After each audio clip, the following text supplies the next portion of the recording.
Thanks for tuning into Profit Conversations. I'm your host, Neeraj Shah, and our guest today is Pavitra Shankar of Brigade. She needs no introduction, but it's a pleasure having you in our studios. Thanks for dropping by. Thanks. Exciting to be in a studio. It's equally exciting to have you, maybe more so. And the reason is, Pavitra, because we've heard you and talk about this upcycle in the real estate space. Everybody talks about how South India is seeing even stronger growth than the rest of the country, and therefore real estate sales could be stronger there, or the cycle could be stronger there. Just tell us your perspective as you see it, because we're not quite at the start, even if we are not at the end of this cycle. Yeah. Yes, I mean, we are predominantly in South India. Our markets are the mainstay of Bangalore. We're growing dramatically in Chennai. We're very positive about Hyderabad as well. And we've had presence in a tier 2 city like Mysore for decades, actually. So we fully believe in the South India story. The residential story has really done well post-COVID. Even prior to COVID, we were doing well from a sales standpoint. We were scaling up. But post-COVID, across the board, I think the trend has been in residential, not just in terms of moving inventory, but also in terms of pricing.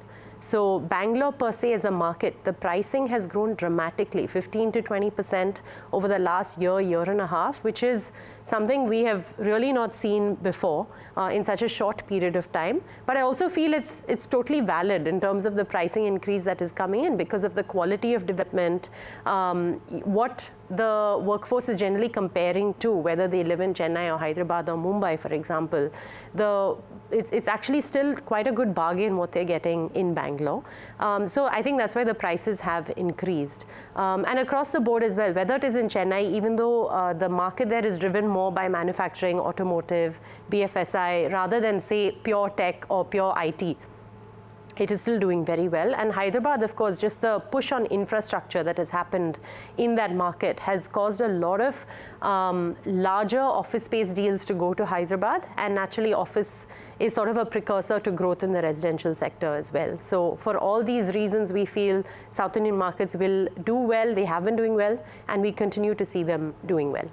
And you believe, therefore, the real estate sales would be a factor of that, and could it mirror the kind of growth that happens in either per capita or growth in manufacturing or growth in services combined? How do you pencil in when you're thinking of Vision 2028 or 2030 for Brigade? What are the factors that come to mind? So residential will always chase growth in jobs. And the leading trend for job growth is what you see in terms of take-up of space. Naturally, because of COVID and lockdown and this whole move to work from home, which is now becoming more of a hybrid strategy, it's been difficult to see how much of that has actually translated in job growth, right? Because normally we would just see that in terms of take-up of office space. But we know it is still happening because we're seeing the numbers in terms of hiring.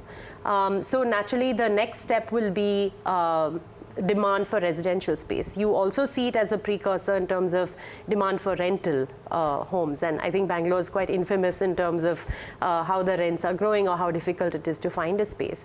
So over the next few years, I think that is the positivity that we see. While there are, people do talk about is IT hiring not as great as it should be. But that's not the only story in India or even in Bangalore. Global capability centers are another huge reason why we feel so positive about the market. Bangalore takes up the lion's share of absorption in terms of GCC space. So I think all those trends are really great in terms of these three spaces. Okay, so how does, but you're of course present not just in residential, large commercial, and as we discussed in the last couple of quarter conversations, you personally believe, if I'm not wrong, that hospitality as a bet is probably here to stay and expand as well. So if I'm not wrong. Yeah, I mean, hotels, we've come through a very tough phase. So everybody's enjoying the current situation right now. Leisure hotels were doing really well, resorts and so on. Business has also picked up. So we have about 1,400 or almost 1,500 keys right now. And almost all of them are in the business hotel space. And because of travel, because of conventions, and generally, people tending to travel more domestically. All of these are doing extremely well. We've been able to increase occupancy, increase rates. So we feel positive about the sector. It's doing very well right now. I think like us, many others are also thinking about putting in more supply into the hotel chain. As a country, we are undersupplied in terms of rooms and so on. So today we see the trend doing well and also continuing to do well, which justifies future investment. And that just sort of speaks towards our ethos of development, which is we love mixed use. We love being able to do, office, retail, hotel, add some residential. So because each of the uses supports the other.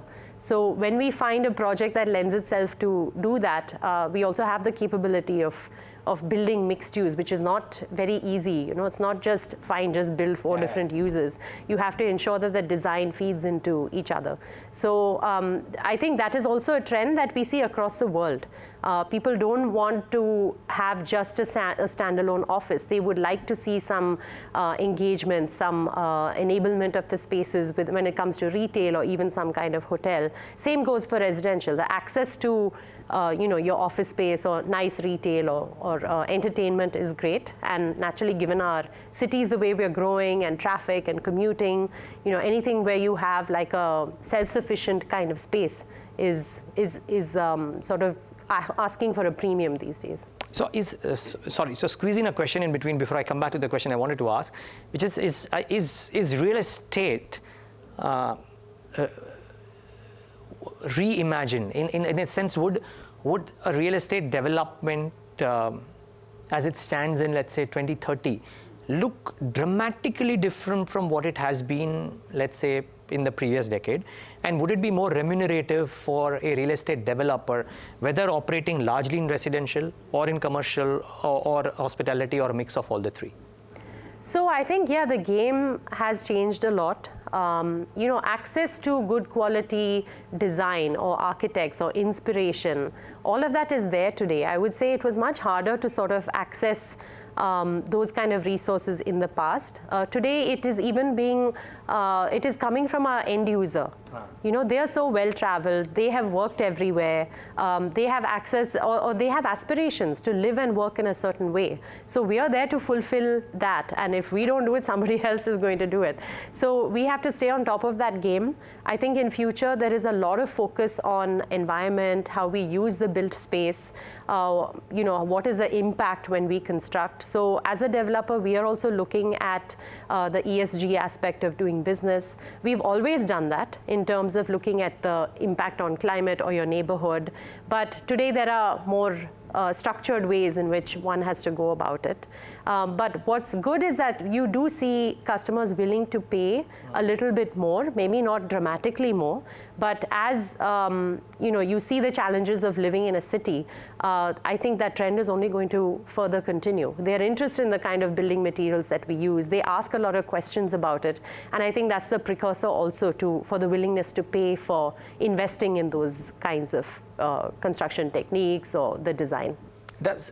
So net, Pavitra, I'm just trying to understand, because I'm sure as somebody who's heading such a large group, you're not thinking of what the business will do 2 quarters, 3 quarters, 4 quarters. You're thinking 5 years out. You're thinking the strategy through these 5 years. Do you believe that the industry at large, or you as a company, will be able to earn a better premium per square foot developed, whether residential, commercial, or otherwise, 5 years out than what it is right now? Net, would the internal metrics, would cash flows, would return ratios, would operating margins, etc., at large, improve from where they are if indeed the industry stays in an upcycle for the next 4, 5, 6 years? See, high level, this country is on a trajectory, and there's nothing really that can stop it. Yes, there are global situations that can maybe hamper the speed at which we are growing now, but there's momentum, and we will continue down that momentum. And being in real estate and being in all the domains of real estate, we have full exposure to how the country is growing. So we're very positive about the structural growth phase that we are in. As a developer, naturally there's the choice of markets that we would like to play in. The more markets that we're in, the growth is there, but also the fewer markets you concentrate on, the depth of getting into that from all the different domains also is our strategy, at least. In terms of can you drive this growth more profitably, at scale, yes, because we are able to sort of take advantage of building at scale. But also I feel as developers we have to look into that last and final stage of development. Like yes, we are building, we're handing over, but there is that whole service layer element to our, whether it's end users on the residential side or tenants, where typically somebody else comes in and either manages that aspect of it, whether it is facilities management. But if you want to sort of keep your competitive advantage, then you have to look at that service layer as well, and that is where most of the profit can come from. You're looking to start something in-house there? Not outwardly in terms of service management like that, but we do have a facilities management business. So I think we're looking at ancillary related businesses tied to the core real estate business. So the reason we exist is the core real estate, but are there other avenues related to that, whether it is facilities, whether it is like we were talking about office fit outs, right? Or flexible and managed office spaces. That's a huge area of growth. And we do have presence in that field as well. So whether it is in retail, there are so many different avenues in which you can continue to stay a part of your customer's journey, that I think that is where you can add a lot of value, and by nature of being in the business itself, we can grow in that direction. And kind of maintains the quality standards that you want to give out any which ways to the customers. Okay. Okay, so but still, so therefore I'm just trying to understand, would you believe that 5 years out, whatever your size may be, and the ambitions may differ from now and 2 years out, but whatever your size may be, you reckon the internal metrics will by and large be higher, or that is not necessarily the thing that you're watching out for, because right now you want to keep the internal metrics constant because you can get size. So what's the strategy? So I'm not sure how much those, like say a profitability metric may actually increase. I'm seeing it right now, like we can see the residential prices increase, but almost immediately the land prices are also going up. So it's not that all of the input costs are going to stay the same. Also, if you're trying to put in higher quality development or look at green building, your costs are increasing. But I do feel eventually the willingness to pay for quality development will keep increasing. Then of course it is a factor of how many of us are doing the same. So it comes back to the basics of demand and supply in terms of providing this kind of quality residential or office space. So overall, I feel the industry is going to mature dramatically, but there's also a lot of scope for growth in all the markets across India as well. Okay. Last couple of questions. By the way, just wondering, everybody who's launching projects show these fabulous pre-sales numbers. I'm just trying to understand.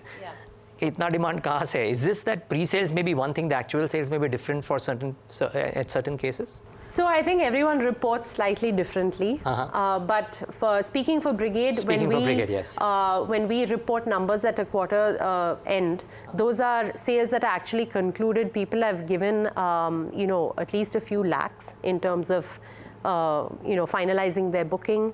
We're almost through to the agreement stage because we've cleaned up a lot of the processes and streamlined a lot of things. So they're almost already in contract, when we're reporting these numbers. But yes, the demand is that strong. So it's been pent up for a while, I would say. And now the feeling of, hey, prices are increasing, I don't want to be left out.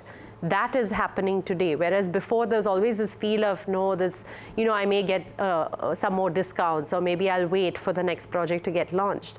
When that whole wave has started and picked up momentum, I don't see anybody sitting on the fences. Everyone is waiting for the next launch, and you see it at sites. You see the number of people walking in, and on weekends, on weekdays, whatever it may be, they're very interested to find their home, and a lot of these are end users. So it's not speculative, at least in Bangalore, Chennai, Hyderabad. We are not seeing it as speculative. It is definitely end user and some amount of investor demand as well. Okay. My final question, Pavitra. It's very difficult to look at the quarterly numbers these days because of the nature of the reportage as well, right? So in some sense, just trying to understand, and therefore I'm eliminating what happened in September, which is great reported number per se, right? But let's leave that out. What I'm trying to understand is when you look at say, Brigade 3 years out, year on year, is there a certain sense of growth target that you have in mind, looking at the cycle and looking at the mix of business that you have, about where you would be versus what you were into FY23, let's say? So I would say naturally we have this growth target of doing at least 15 to 20% year on year. But if I'm averaging that out, there are going to be some years where you grow much more than that, and maybe some years where you don't grow as much. Today, the current situation is that we should be growing as fast as possible. A lot of it is dependent on approvals coming through. We have a very good land bank. We've been adding consistently to our land bank over the last year. So there's no question of supply coming out from Brigade per se. It is really a question of approvals coming through and then coming to market, and then there's enough demand on the market to actually clear that inventory that we're putting out there. So as an organization, I feel that growth is something that we have to strive towards, and that's why we're actually looking at bolstering our presence in other markets like a Chennai or Hyderabad, because we feel in Bangalore we have a leadership position, and if we are able to do the same in a couple of other markets, then you're creating 2 to 3 different markets that will give you the same kind of growth, or maybe more also down the road, that will help us, achieve those numbers overall. So from a target perspective, we say 15 to 20% year on year, but there will be some years where we do better than that, and maybe some years where it averages out. But the thinking is that we want to be here as a developer, as a resilient developer who will withstand all of the cycles. So it's very exuberant right now. People are underwriting lots of deals and so on, but we still have in the back of our minds, you do have to be a conservative organization. This is not an easy industry, and it's a capital-intensive industry. So we do have that at the back of our minds, because it does lend itself to cycles as well. May this cycle continue, and may you come to Mumbai as well. But on that note, thank you so much for taking the time out and being in our studios. Lovely talking to you today. Thanks so much for having me. Our pleasure was entirely ours, and viewers, thanks for tuning in.